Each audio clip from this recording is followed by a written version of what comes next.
And at the high-level debate of the 80th United Nations General Assembly, State President Lương Cường is also expected to share the Vietnam story, which is overcoming hardship, healing the wounds of war, transforming and rising strongly, while deepening international integration. The ultimate goal is to become a developing country with a modern industrial base and upper middle income, and by 2045 to achieve developed country status with high income. And to realize these ambitions, Vietnam must overcome the challenge known as the middle income trap and achieve the Sustainable Development Goals.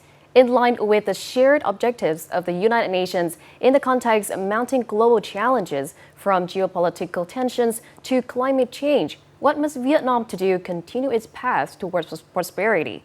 We had an interview with Ms. Kani Wignaraza, UN Assistant Secretary General and Director of Asia Pacific Bureau at UNDP.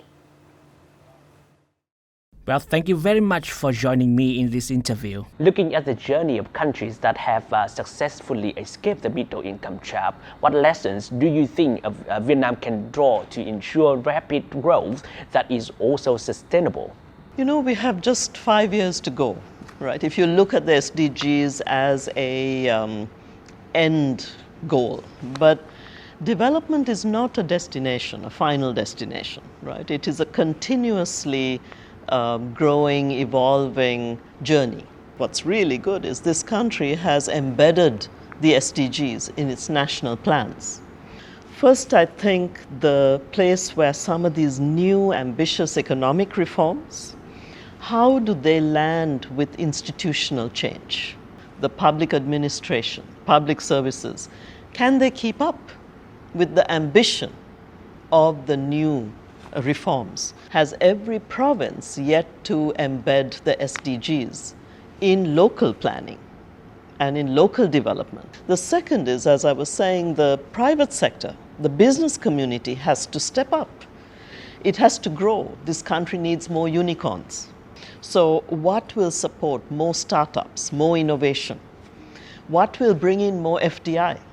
Not just to a few, but to a larger private sector community in this country. Vietnam has amazing natural resources. You have one of the longest coastlines in the world, right? So the blue economy is as powerful as the green economy, right?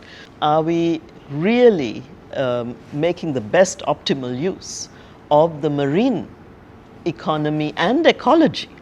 And my last maybe reflection is the fact of why I feel that this is a country that is very much on the right track in going into that upper middle income and high income. It's not the word income, it's because of people.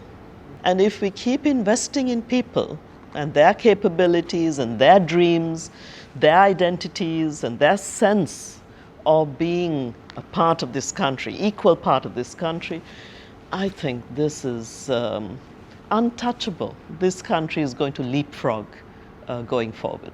From your international experience, what are the major bottlenecks that could trap a country in the middle income trap, and what risks should Vietnam avoid at this stage of development? You know, I have never used, and for UNDP we don't use the term trap.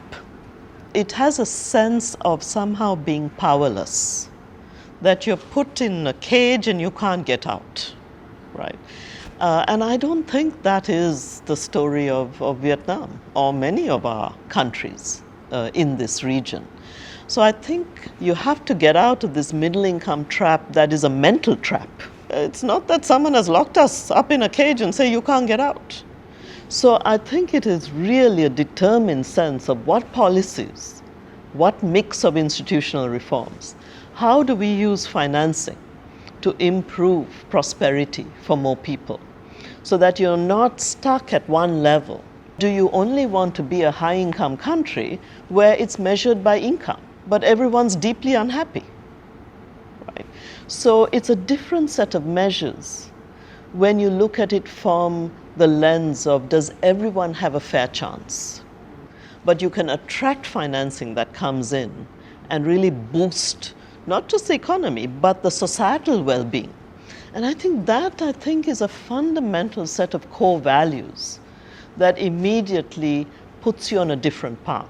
And it will play increasingly a key role globally in the region and here. Thank you very much for sharing with us.